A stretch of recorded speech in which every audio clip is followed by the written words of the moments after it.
Queridos irmãos, estamos nos encontrando mais uma vez. Eu tinha pensado que a aula da semana passada seria a última, mas pelo visto eu estava enganado. O tempo foi passando e eu achei melhor a gente preservar mais um encontro para poder tratar deste assunto de tão grande importância. Eu espero que você esteja acompanhando comigo. Eu quero começar contando a história de uma igreja. Essa história pode ter acontecido em qualquer lugar, mas essa história é verdadeira. Uma igreja batista sem pastor. E esta igreja foi nomear uma comissão de sucessão pastoral. A comissão trabalhou com vários candidatos e trouxe para a Assembleia da Igreja um relatório. Mas aquela comissão cometeu um erro terrível. Ela apresentou dois nomes, Pastor José e Pastor João. A igreja, que deveria ter encontrado naquela comissão maturidade, seriedade, espiritualidade na condução deste processo tão delicado que é a indicação de um novo pastor, foi votar ou pastor José ou pastor João. Pastor José teve 51 votos, pastor João teve 49. Então, pastor José foi eleito 51 votos. Mandaram a carta para o pastor José, convidando-o para o pastorado daquela igreja. Será que o pastor José aceitou? Será que foi bom ter sido assim? Amados irmãos, eu quero lhes dizer novamente parte daquilo que tentamos expressar desde o começo deste curso, desde a aula da semana passada. Não é assim que as coisas de Deus são conduzidas. Sabemos que o Espírito de Deus é quem constitui um pastor sobre a igreja. Se não há consenso num nome só, então ainda não é hora. É melhor não ter ninguém do que ter a pessoa errada. Uma votação como esta produz uma cisão no seio da igreja que impede que o pastor pastoreie, porque aquele grupo que votou contra ele permanecerá contra. Se a diferença de votos fosse um pouco maior, ainda assim não deveria ser. Uma eleição pastoral é pastor A, sim ou não? Se a igreja disser sim, sim. Se a igreja disser não, não. Se houver dúvida, então não vote, ore. Vamos orar mais uma semana, vamos orar mais 2 semanas. Erros como este que eu contei, eu sei que isso já aconteceu em inúmeros lugares, erros como este acontecem por uma pressa errada. Erros como este acontecem por uma forma e por uma compreensão errada da tarefa que repousa sobre a igreja quando ela está com o púlpito vazio, à procura daquele que Deus constituirá como seu pastor. A Bíblia então apresenta, amados, algumas das qualificações necessárias, espirituais, morais, de conduta, de comportamento, de uma vida aprovada por aquelas pessoas no entorno daquele homem. A Bíblia diz que este pastor será assessorado por diáconos. Foi o que vimos até este ponto na sexta-feira passada. Até alguns anos atrás, as igrejas batistas não tinham registro em cartório, não tinham CNPJ, não tinham estatuto. Como a vida funcionava? Era muito mais complicado. Os imóveis tinham que ser comprados em nome de membros da igreja, as contas bancárias em nome de membros da igreja. É óbvio que se trata de algo muito melhor a forma como fazemos hoje. Sabemos que a igreja tem uma diretoria estatutária que é responsável pelas decisões administrativas da igreja, mas sabemos que isto não é um cargo oficial bíblico. Ninguém é consagrado para ser diretoria. São consagrados para ser pastor, presbítero, bispo, são consagrados para ser diácono, mas não é consagrado para ser diretoria. Devemos reconhecer isto para entender de início quem é quem e quais são as atribuições de cada um. É um costume válido, é um bom costume, na maioria das igrejas batistas, que o pastor seja também o presidente da igreja. Mas conhecemos igrejas que não é assim. Talvez porque separem bem que a diretoria tem uma função administrativa. O pastor é um oficial constituído pelo Espírito Santo. E eu quero dizer aos amados irmãos que tanto quanto a pastores, como com a diáconos, não é uma solução que a gente dá caseira ou um investimento, porque um time de futebol, quando quer subir da Série B para a Série A, como meu amado Cruzeiro, tem que investir e trazer alguns jogadores de fora. A igreja não funciona com uma seleção. A igreja não funciona com uma escala, nem comprando passe de obreiros. A igreja funciona como uma dependência íntima, incessante, contínua do Espírito Santo. Quando a igreja cessar de depender do Espírito Santo, ela vai virar qualquer outra coisa, clube, ONG, comunidade, associação, mas vai deixar de ser igreja.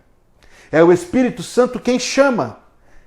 É o Espírito Santo quem chama diáconos e diaconisas, dando a eles dons espirituais, movendo o coração deles para esta posição, que é a posição auxiliar, que é a posição de serviço, é a posição de trabalho, repartir, ou como os tradicionais livros de eclesiologia batista dizem, os diáconos cuidam de 3 mesas. A mesa da igreja, ceia do Senhor. A mesa dos pobres, o ministério da beneficência. E a mesa do pastor, o sustento ministerial, para que o pastor não tenha que estar à frente destas próprias decisões. E eu dou graças a Deus porque nesta igreja isto é muito bem entendido e muito bem praticado. É o Espírito Santo quem chama. A igreja pode procurar a um irmão, a uma irmã e dizer: nós cremos que Deus está chamando você para esta nobre posição. A bem da verdade, o texto que nós terminamos nele na semana passada, que está na primeira carta do apóstolo Paulo a Timóteo, tem uma fala belíssima sobre isto. Porque os que servirem bem como diáconos adquirirão para si uma boa posição e muita confiança na fé que há em Cristo Jesus. É uma posição de honra no reino de Deus. É uma posição vital, mas não é uma posição que pertence a pessoas de um determinado perfil, senão o perfil de chamados por Deus. Jamais, amados, coloquemos alguém em qualquer posição somente para preencher a tabela, somente por causa da família ou porque a pessoa quer demais da conta, mas por reconhecermos que Deus está fazendo uma obra de chamamento naquela vida. É o Espírito Santo quem capacita, é o Espírito Santo quem orienta, é o Espírito Santo quem provê. Então nós devemos nos lembrar aqui que o ministério então não é feito somente pelo pastor e pelos diáconos, porque o pastor tem o Espírito Santo assim como cada um, homem e mulher, membro da igreja. Numa igreja batista estava escrito assim: ministro da igreja, todos os membros. Auxiliar dos ministros, o pastor. Porque se no boletim vem escrito ministro da igreja, pastor fulano de tal, então é a mesma coisa que dizer que o ministério inteiro está sobre aquele homem. Não está. O ministério, assim como a vida da igreja, é congregacional. É vivido num coletivo de colaboração, de comunhão, de convívio, de propósito compartilhado, de campanhas, sim, de esforços, de mutirões. É desta forma, meus amados irmãos, e não de outra. Eu sei que no catolicismo, quando se fala a igreja, está se falando do papa, dos bispos, dos padres, dos freis, das freiras, dos monges, etc. Quando nós, muito mais apegados à Bíblia, dizemos a igreja, nós estamos falando de quem? Do povo de Deus, da congregação, desta gente que ama e que serve, que trabalha e que oferta e que ora, porque tem a sua vida posta no reino dos céus e o seu coração voltado para Jesus e para a vontade de Jesus. Vou assistir o culto do pastor Hugo, misericórdia. Nem esta frase digamos. Vou participar do culto da Igreja Batista de Bela Vista. Esta é a frase adequada. Porque, meus amados irmãos, o indivíduo, o pastor sozinho, nem pastor é. Ele é pastor quando ele tem ovelhas. O indivíduo, o pastor, nada faz, a não ser que tenha Deus atuando na sua vida e por meio de um povo que Deus confiou aos seus cuidados, para que juntos trabalhem e para que juntos façam a obra do Senhor. Isso deve ser entendido, especialmente no tempo dos pastores superstar que a gente vive hoje. Do pastor fulano. O pastor fulano é uma celebridade. O pastor fulano Bem, a expressão do Júlio Sanches, do pastor Júlio Sanches, é maravilhosa. Porque o pastor superstar não tem cheiro de ovelha. Não vive a sua vida ali misturado com o povo de Deus. Não chora com os que choram, não se alegra com os que se alegram. Não é aquele que está colocando a sua vida no seu povo, que tem os nomes do seu povo escritos no seu coração, que tem os nomes do seu povo nas suas orações, nas páginas da sua Bíblia. O pastor superstar, sem dúvida, ele é arrebatador. Mas ele não conhece as pessoas para quem ele fala. Ele pode repetir a mesma mensagem não sei quantas vezes em diferentes púlpitos. Mas o pastor verdadeiro, levantado por Deus, capacitado por Deus, dirigido por Deus, que depende de Deus somente, terá que ter, domingo após domingo, o que trazer para o seu povo da Escritura, e se ele entender a pregação expositiva, que é a marca 1 deste curso, feliz será, e feliz será a igreja. Não vai ter que ficar virando para trás e dando cambalhota cada vez que tiver que ter uma mensagem, basta abrir a Escritura e seguir o texto. Notemos, amados, a importância, não somente porque... Deixa eu dar um passo atrás nessa afirmação. 9 Marcas é um curso de resgate de uma forma bíblica de entender e de viver como igreja. Falamos que precisamos resgatar uma forma bíblica de membresia e precisamos resgatar uma forma bíblica de ministério, de diaconato e de pastorado. Jesus Cristo, nosso Senhor, perguntou: quando vier o Filho do Homem, encontrará fé na terra? Que pergunta, não? Encontrará, se as igrejas, com a ajuda do Espírito Santo, decidirem permanecer fiéis.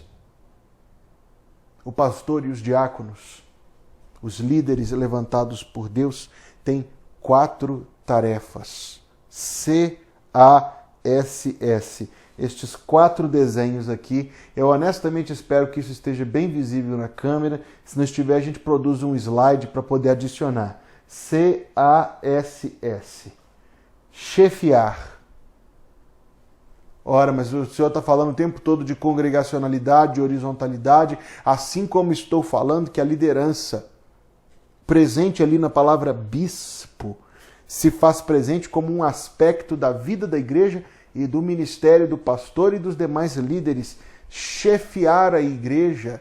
Senão a igreja, meus amados irmãos, vai se tornar uma Babel, onde todos dão ordens, onde todos executam, onde ninguém faz nada, porque não há acompanhamento, porque ações que caminham na mesma direção não são unidas, não haverá prudência na administração dos recursos, não haverá calendário, não haverá distribuição das salas, será uma confusão generalizada. É necessário que haja alguém, pode ser um grupo, mas mesmo aquele grupo terá que ter um que vai reunir as coisas. Por isso é necessário que a liderança seja bem desenvolvida, seja bem praticada. É claro que a liderança é um conquistar de confiança das pessoas. É claro que ela virá como resultado de uma vida vivida juntos. É claro que o passar dos anos vai confirmando o pastor como líder da igreja, porque ele ganha cada vez mais respeito e mais a confiança e o amor daquela congregação, mas desde o dia 1 ele é o líder, auxiliado por uma liderança mais ampla que norteiam a igreja. O pastor e a liderança estão à frente. Será muito pouco encorajador ouvir um pastor que prega quase todo domingo e que quase domingo na pregação fala sobre falarmos de Jesus. Pastor Hugo faz muito isso, não é verdade? Lembra sempre os irmãos que este é um dos propósitos de Deus para a nossa vida. Se ele não o fizer, será uma palavra vazia se não for acompanhada por um procedimento coerente, que realmente reflita. Meus amados irmãos, eu tenho tentado tratar todo este assunto sem tocar na minha pessoa, sem falar da minha pessoa, mas deixa eu falar deste ponto. Tenho tentado, amados, como cristão, acertar o alvo daquilo que Deus quer para a minha vida e ser zeloso de oportunidades de evangelizar, inclusive para que isto sirva de encorajamento para você, para que você também o faça. Tenho certeza que isso é uma coisa que Deus quer de nós, mas nós poderíamos falar de muitas outras. Poderíamos falar de serviço, poderíamos falar de contribuição financeira, poderíamos falar de dedicação. Seguramente é uma grande inversão da lógica se o pastor é servido pela igreja, em vez de estar à frente como exemplo, em vez de estar à frente como líder que abre e que aponta o caminho. Também o suprir, CASS, chefe à frente, o suprir, isto é, o estar atrás do rebanho, porque o pastor não é o protagonista da vida da igreja, Deus é. Louvando Jesus Cristo, pelo Espírito Santo, que é o nosso capacitador. Se o pastor toca, canta, dirige o culto, prega, faz o apelo, cumprimenta as pessoas, distribui a ceia, retira a oferta, meus amados irmãos, quanto desperdício de dons espirituais que podem ser distribuídos pelo Espírito de Deus em toda a congregação, para que toda a congregação seja como um formigueiro de Deus, de trabalho e de operosidade. Seguramente Deus quer que todos os crentes parem para ouvir a pregação. Isso eu tenho certeza. Mas Deus não quer que os crentes sejam clientes e plateia, sempre assistindo e recebendo somente.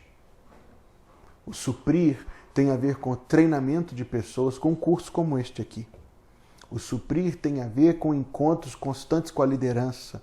O suprir tem a ver com o discipulado de indivíduos. O suprir tem a ver com horas dedicadas ao aconselhamento.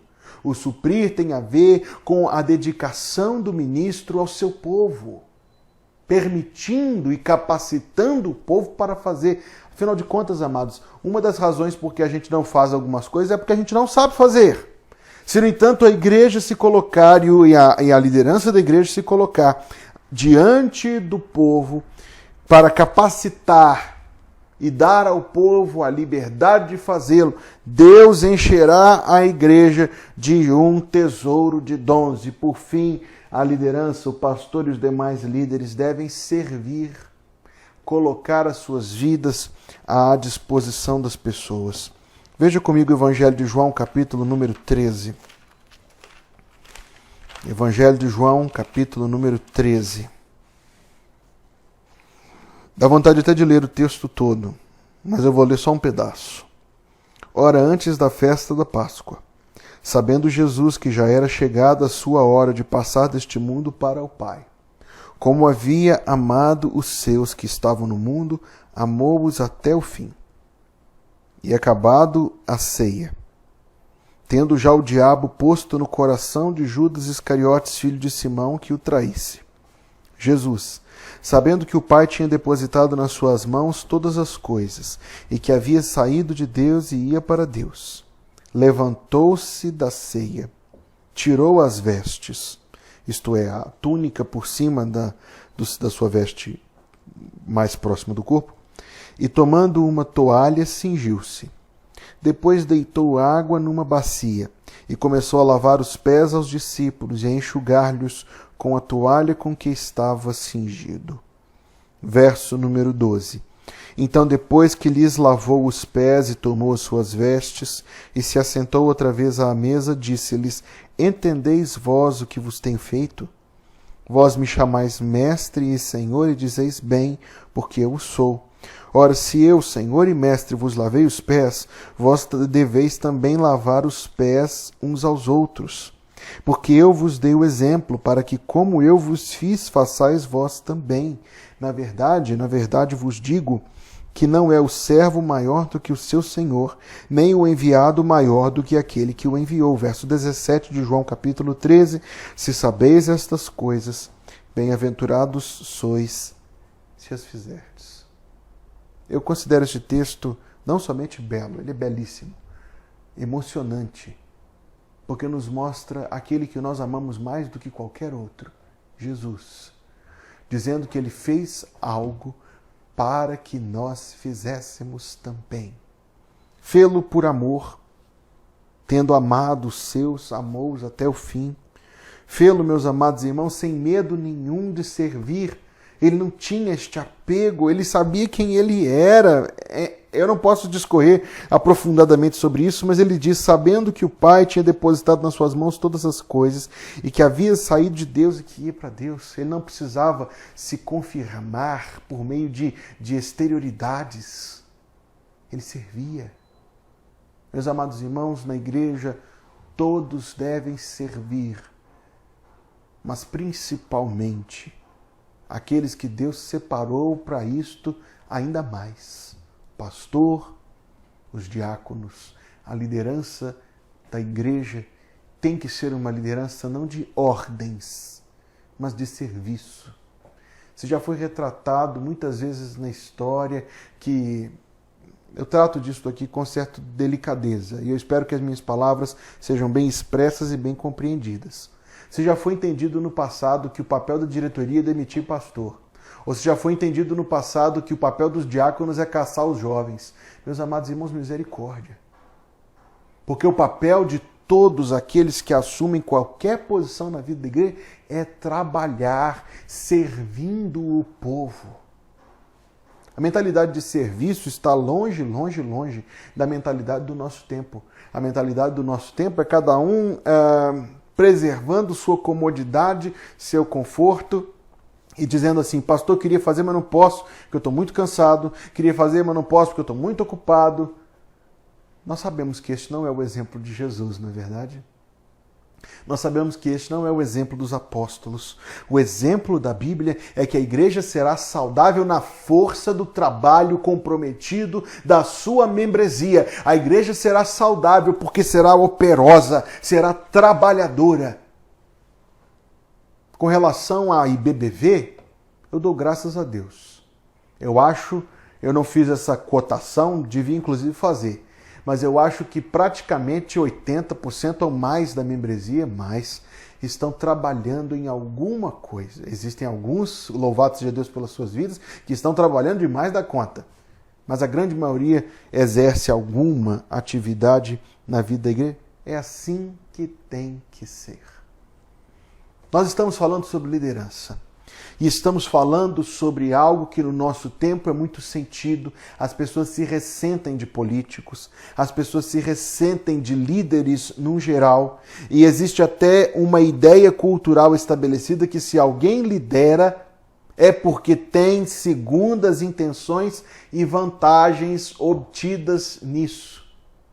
É isto que tem feito com que muitas das modernas igrejas evangélicas tentem esconder que existe uma liderança e tentam fazer parecer com que a vida em comum é muito informal e muito leve. Basta você se envolver mais 2 ou 3 níveis para descobrir que não é nada disso.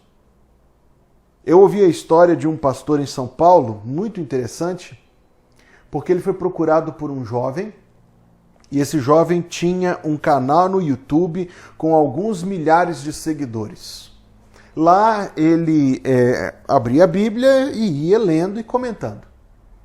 E depois de algum tempo que esse movimento cresceu muito, os seus seguidores no YouTube decidiram virar seus seguidores em outros níveis também e começaram uma igreja.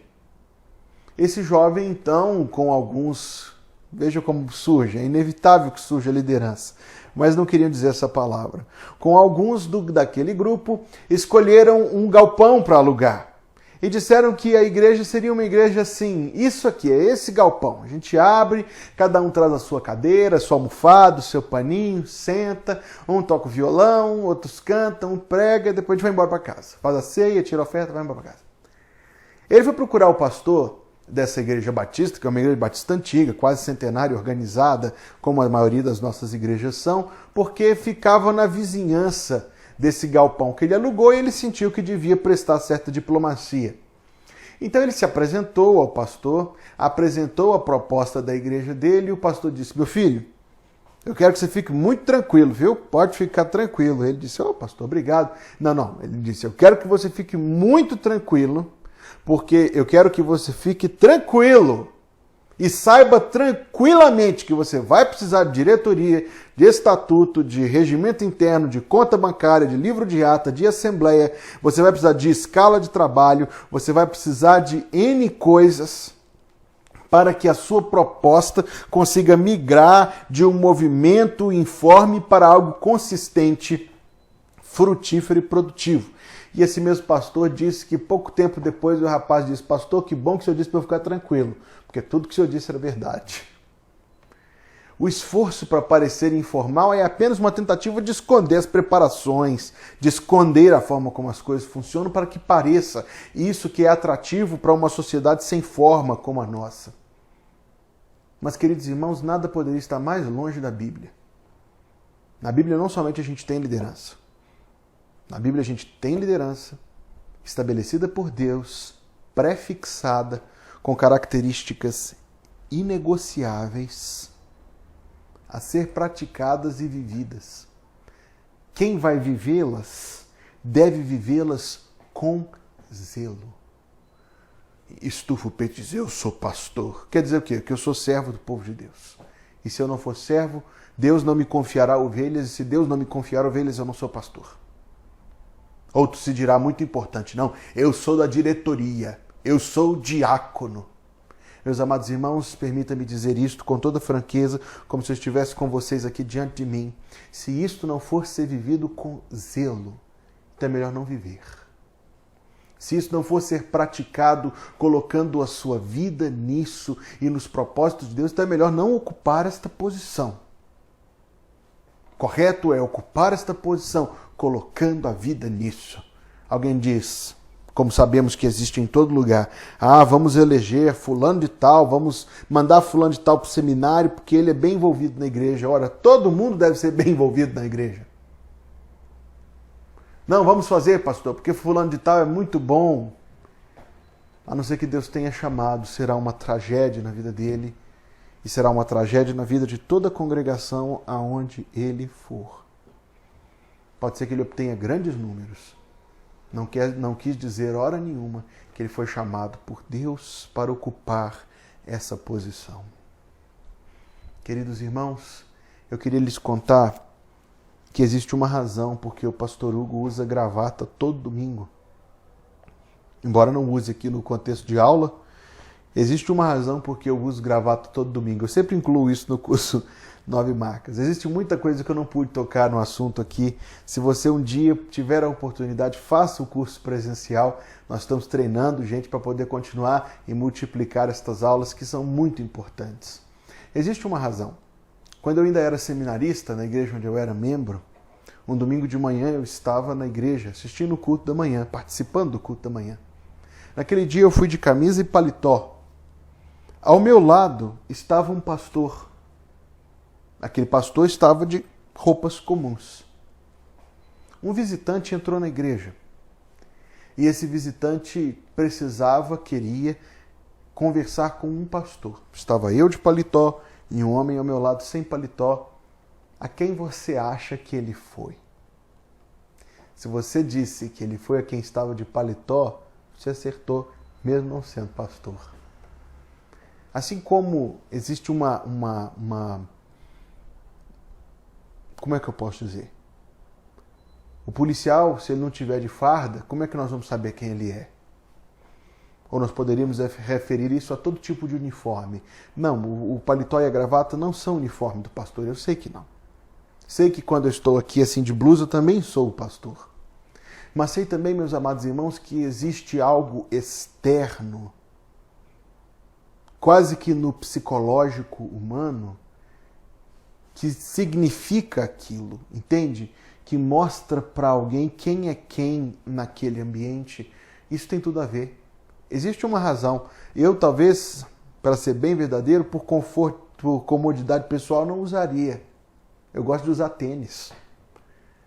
Mas por um algo que eu entendo ser mais importante do que o meu conforto, eu o faço. Agora, o terno é apenas um elemento assim, extremamente pequeno. A gravata é uma coisa, um pedacinho de pano. Estamos falando de uma conduta zelosa. Com toda certeza o pastor peca, eu já pequei. Eu peco até hoje, Deus me ajude.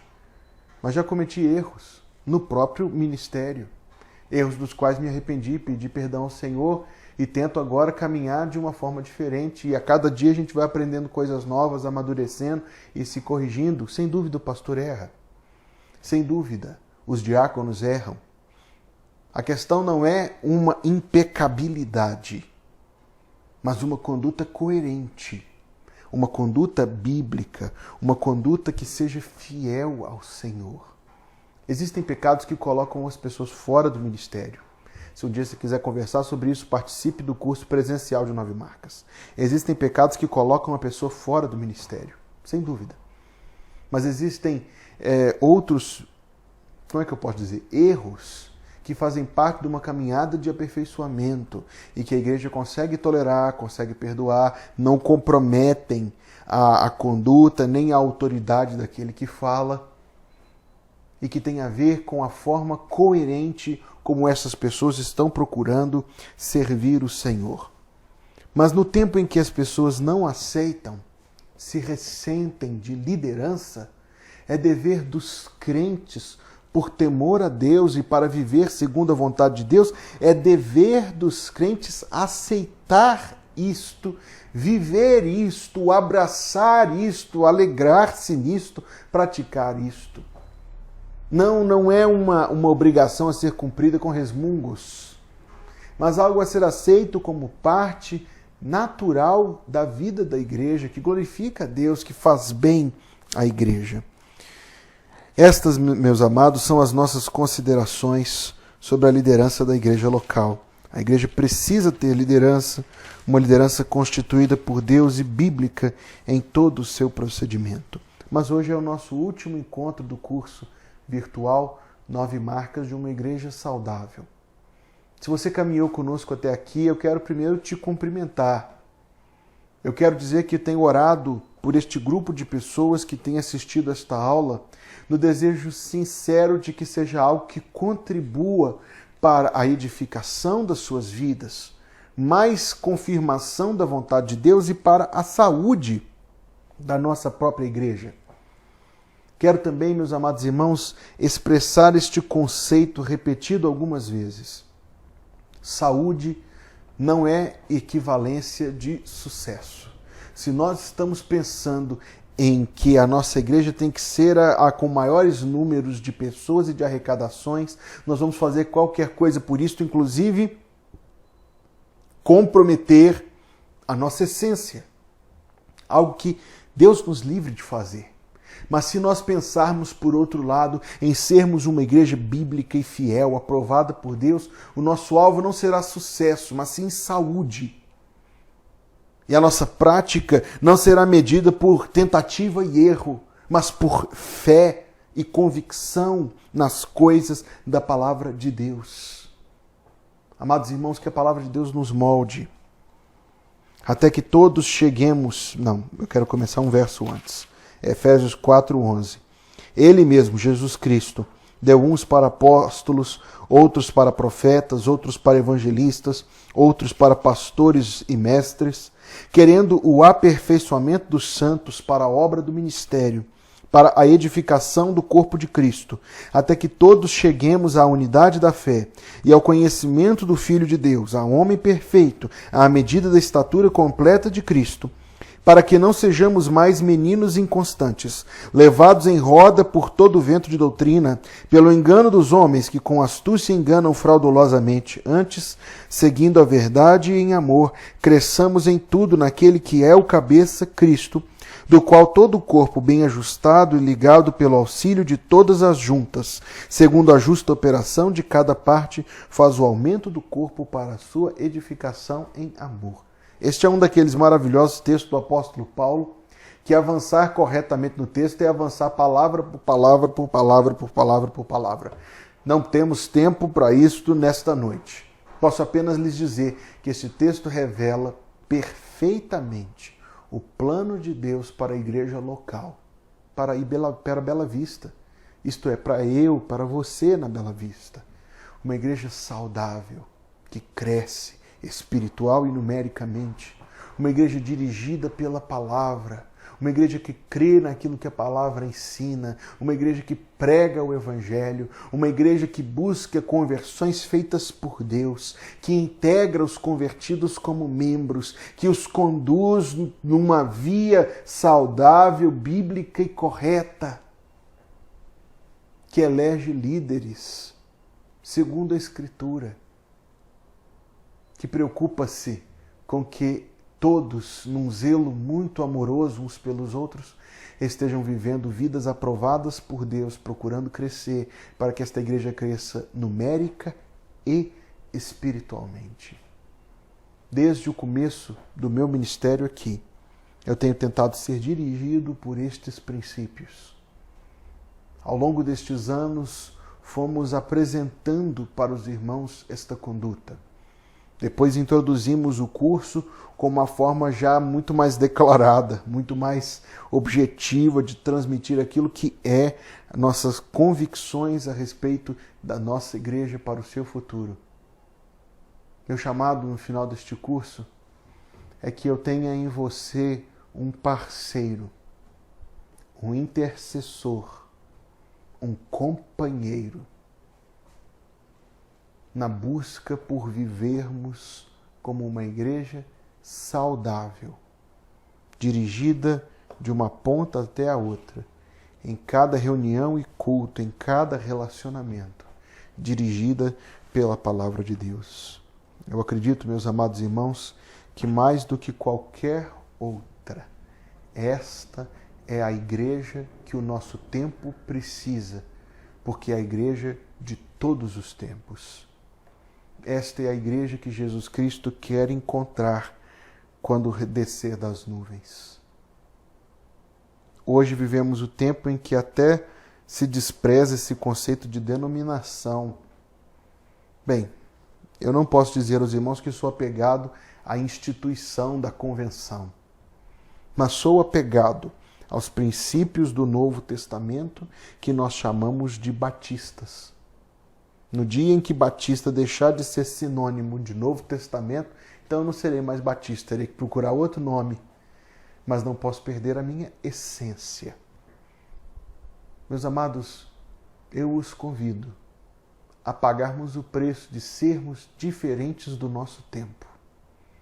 Eu os convido a procurarmos fazer diferença, ser bíblicos, ser saudáveis, ser fiéis, ser aprovados por Deus, como igreja, como indivíduos, vivendo assim até que Cristo venha nos buscar. Vamos orar juntos, última vez neste curso. Pai amado, em nome de Jesus, obrigado por mais um encontro, Deus, que tivemos aqui nesta hora, refletindo.